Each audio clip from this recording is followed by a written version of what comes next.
ಬೇಲೂರು ಪಟ್ಟಣದ ಶ್ರೀ ಚನ್ನಕೇಶವ ಸ್ವಾಮಿ ದೇವಸ್ಥಾನ ಮುಂಭಾಗದಲ್ಲಿರುವ ಉಚಿತ ಶೌಚಾಲಯ, ಪಾರ್ಕಿಂಗ್ ನಿಲುಗಡೆ ಜಾಗ ಹಾಗೂ ತಿಂಡಿ ಗಾಡಿಗಳ ಪ್ರವೇಶ ಸೇರಿದಂತೆ ಪುರಸಭೆ ವ್ಯಾಪ್ತಿಯ ವಿವಿಧ ಸ್ಥಳಗಳಲ್ಲಿ ಪುರಸಭೆ ಅಧ್ಯಕ್ಷೆ ಉಷಾ ಸತೀಶ್ ಸ್ವಚ್ಛತೆ ಪರಿಶೀಲನೆ ನಡೆಸಿದರು.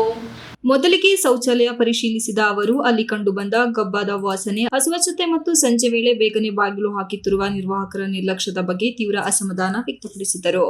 ನಿರ್ವಾಹಕರಿಗೆ ಕಟ್ಟುನಿಟ್ಟಿನ ಎಚ್ಚರಿಕೆ ನೀಡಿದ ಅವರು, ದೇವಸ್ಥಾನಕ್ಕೆ ಪ್ರತಿದಿನ ಸಾವಿರಾರು ಭಕ್ತರು ಬರುತ್ತಾರೆ. ಶೌಚಾಲಯದ ಸ್ಥಿತಿ ಪ್ರವಾಸಿಗರ ಅನುಭವಕ್ಕೆ ಕಳಂಕ ತರುತ್ತಿದೆ ಎಂದು ತೀವ್ರ ಗಂಭೀರವಾಗಿ ಹೇಳಿದರು. ಮುಂದೆ ತಿಂಡಿ ಗಾಡಿಗಳ ಸ್ವಚ್ಛತೆ ಮತ್ತು ಆಹಾರ ಗುಣಮಟ್ಟದ ಮೇಲೆ ಗಮನ ಹರಿಸಿದ ಅಧ್ಯಕ್ಷೆ ವ್ಯಾಪಾರಿಗಳಿಗೆ ಶುಚಿತ್ವದ ಬಗ್ಗೆ ಜಾಗೃತಿ ವಹಿಸುವಂತೆ ಸೂಚಿಸಿದರು. ದೇವಸ್ಥಾನದ ಮುಂಭಾಗವನ್ನು ಗದ್ದಲವಾಗಿಸುತ್ತಿದ್ದ ವಾಹನ ಪಾರ್ಕಿಂಗ್ ವಿಷಯದಲ್ಲೂ ತಕ್ಷಣ ಕ್ರಮ ಕೈಗೊಂಡ ಅವರು ದೇಗುಲ ಹಿಂಭಾಗ ನಿಗದಿತ ಸ್ಥಳದಲ್ಲಿ ವಾಹನಗಳನ್ನು ನಿಲ್ಲಿಸುವಂತೆ ಸೂಚನೆ ನೀಡಿದರು.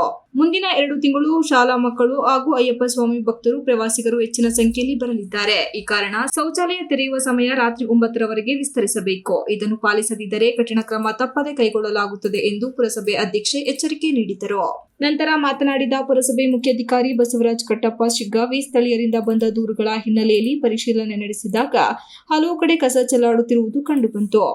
ಕಸದ ಡಬ್ಬಿಗಳ ಕೊರತೆಯೂ ಕಂಡುಬಂದಿತ್ತು. ಮಾಧ್ಯಮಗಳಲ್ಲಿ ವಿಷಯ ಹೊರಬಿದ್ದ ನಂತರ ಅಧಿಕಾರಿಗಳು ಎಚ್ಚೆತ್ತುಕೊಂಡು ಹೊಸ ಕಸದ ಡಬ್ಬಿಗಳನ್ನು ಹಾಕಿದ್ದಾರೆ. ಮತ್ತೆ ಕಸ ಹರಡಿದರೆ ಮೇಲಧಿಕಾರಿಗಳಿಗೆ ವರದಿ ಕಳಿಸಲಾಗುವುದು ಎಂದು ತಿಳಿಸಿದರು.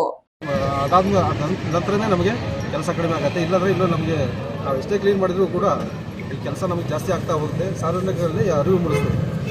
ಏನು ಮಾಡ್ತಾರೆ, ನಮ್ಮ ಆಟೋ ಟಿಪ್ಪರ್ ಬರ್ತವೆ, ಅದಕ್ಕೆ ಕಸದ ಆಟೋದಲ್ಲಿ ಕಳಿಸ್ತಾರೆ. ಸಮಸ್ಯೆ ಅವರೇನು ಅಲ್ಲಿ ಹೊರಗಡೆ ಬಿಸಾಕ್ತಾರೆ. ವ್ಯವಸ್ಥೆ ಬಗ್ಗೆ ಈಗಾಗಲೇ ಮನೆ ಜಿಲ್ಲಾಧಿಕಾರಿಗಳು ಸಿಟ್ಟ ಆದೇಶವನ್ನು ಹೊರಡಿಸಿದ ಮೇಲೆ ದೇವಸ್ಥಾನ ಮುಂಭಾಗ ಅಕ್ಕಪಕ್ಕದಲ್ಲಿ ಯಾರೂ ನಿಲ್ಲಿಸ್ತಾ ಇಲ್ಲ. ಇವಾಗ ಏನು ಪ್ರವಾಸೋದ್ಯಮ ಇಲಾಖೆಯಿಂದ ಏನು ಜಾಗ